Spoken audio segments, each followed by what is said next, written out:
Hello and welcome to Challenge 2 of the Virtual Crop. I'm Shannon Finn, located in Calgary, Alberta, Canada. I'm here to show you my interpretation of this gorgeous layout. Scrapbooking is really a sensory experience for me, and I want to show you how to add texture and dimension using the Fall Y'all products to display my fall photos. My intention is that these pages depict a crisp, layered fall effect. And when you see the pages, you can feel the experience of that. I'm going to show you how to crisp and crinkle your leaves and layer with foam squares to add dimension. I'm also going to show you an alternative to paper matting using rolled paper to frame a picture. This also gives added texture to your pages, as you can see here. First, I will give you the dimensions for each of the pictures. My mats on this are 4 1/4 by 6 1/4. I've double matted this, and I used a mat from the Variety Mat Pack from Fall Y'all at 4 by 6. And then my photo I cropped a little shorter to 3 1/4 by 5 5/8.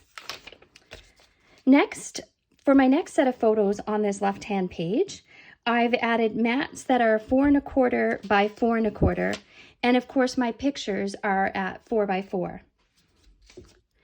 On the right-hand side of the page, I quickly used the mat pack to get a journaling page that I've added here at the end of some peekaboo pages. And the pictures are 4 by 6. And the matting as well from the Variety Mat Pack I've used to put a 4 by 4 picture and a couple of little minis. On this side, I've used a 4 by 3 journal box, and instead of journaling, I've highlighted a picture. And down in the corner, I've used a 3 1/4 by 3 1/4 mat to make a nice little home for my embellishments. So right now, I'll show you the technique on how to crisp up your fall leaves, just like those leaves you would find on a nice fall day. What I've done is I've taken some design series paper and I've punched out with my lovely leaf punch. I've got the old maple leaf punch, and you can also use, and I have also used, the spring leaf punch and the 5-leaf punch. Any of those punches will work. If you have a border maker that has leaves as well, you could use that. And what I do to make these leaves extra crispy is I take water from a glass and sprinkle it, or I have a little spritzer. And so what I do is I just spray this leaf. I crumple it into a ball. You can crumple it as much as you want, leave it crumpled for as long as you want.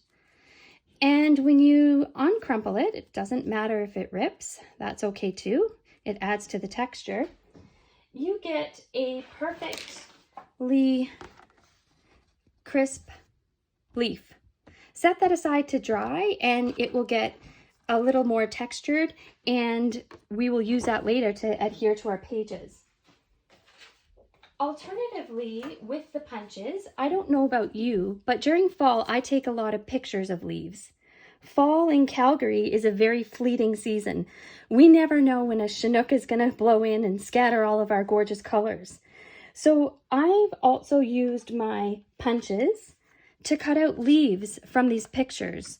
We don't have a lot of maple trees in Calgary, so I like to take pictures of red leaves, use my red maple leaf punch to create a leaf, which, as you can see, has texture in and of itself. So when I lay it on my page, you can notice the effect that that gives on my page. I've done the same with the spring leaf punch and a photo of yellow leaves and cut those out. I didn't wet and crumple these because they're photo paper, but our design paper and our cardstock works really well to get that crumpled effect of gorgeous crisp fall leaves. My best friend in the crafting world here are my foam squares. I love these because they add dimension to any embellishment or any photo that you'd like to pop up. I've scattered my leaves with alternating between foam tape and regular tape runner, just so you can kind of see the texture that would bring to my page. So punch, wet, crumple, unfold, and leave to dry. Pardon the pun.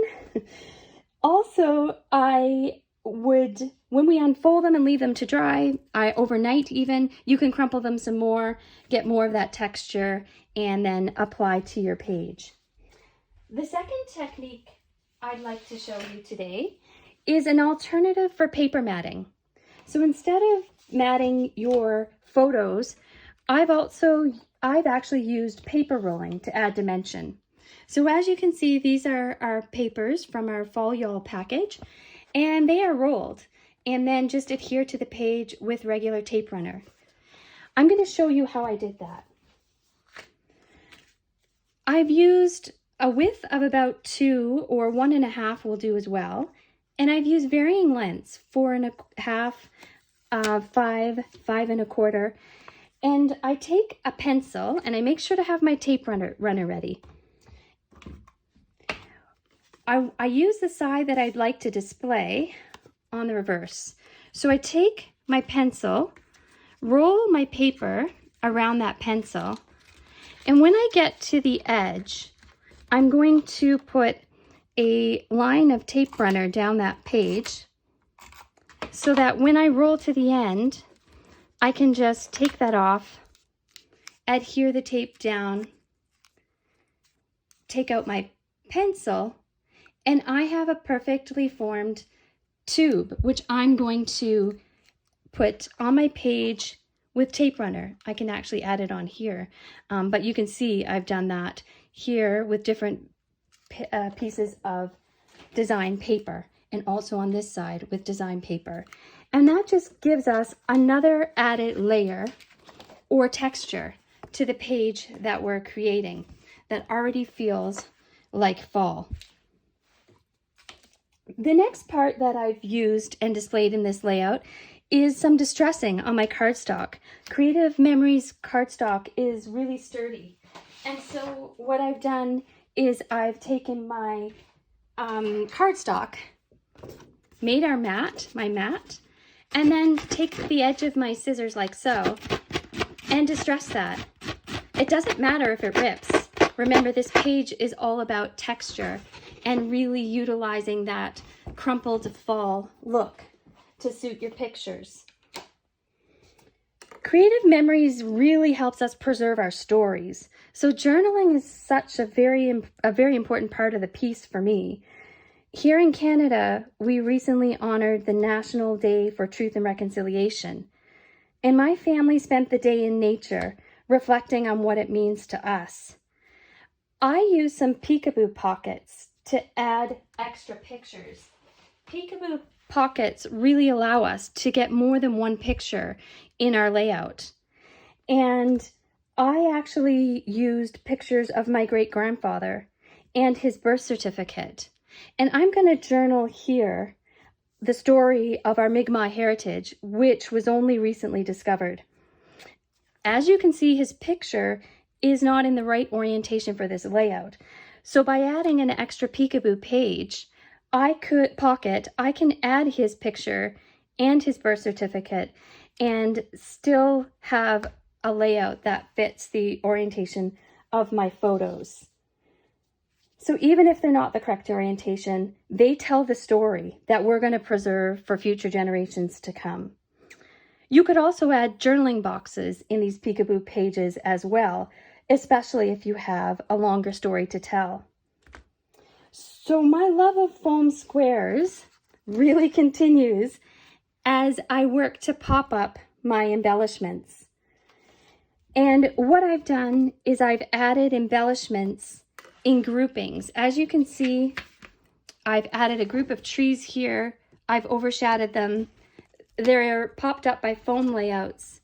I've added foam layouts, foam squares on the back of some of my embellishments. The embellishments I used, if I put them down with regular adhesive, I'm also going to texturize those. I'm going to give them a little curl, a little distressing so that my page maintains the look that I want it to. Again, I've used the border maker along the bottom, but you can also use the border maker and cut it and make your own embellishments, which I've done in this stack of pumpkins, and highlighted the sunflower from the sunflower vine punch in my group of embellishments. Of course, more foam squares. That completes my layout and techniques for today. Thank you for following along. I can't wait to see what your creative interpretation is of this fabulous sketch.